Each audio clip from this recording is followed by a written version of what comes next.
Well, Gina, we actually talked to the Houston Fire Department, and they said that they've responded to more dead on arrival calls recently compared to previous years, and they're really encouraging anyone, if they're having a medical emergency, to call 911.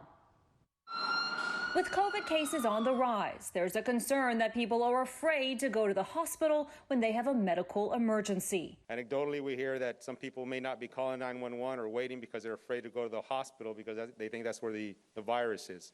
Again, look, if you're having a heart attack, you're probably a lot safer at the emergency room than you are in your living room. This is a graph from the Houston Fire Department. It shows the number of dead on arrival calls they've responded to year by year. The orange is 2018, the gray 2019, and the yellow is 2020. You can see an increase. In fact, HFD last week says they responded to 88 dead on arrival calls.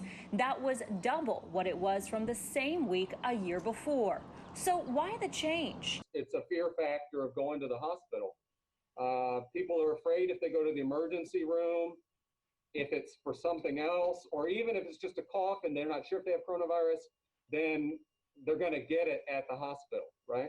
And that doesn't have any basis in fact. A lot of vascular disease. Stroke. Dr. Peter Hotez says sudden deaths have impacted metros across the U.S. He says there are two components. One being people decided not to seek medical care out of fear.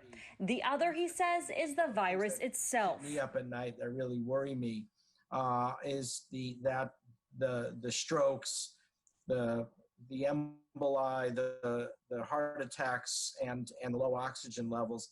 And I think all of those things contribute to sudden deaths. HFD says other factors could include stress and social distancing that causes people not to be able to check on their loved ones. The message is, if you're having a medical emergency, go to the hospital. Marla Carter, ABC 13 Eyewitness News. Well, the only thing that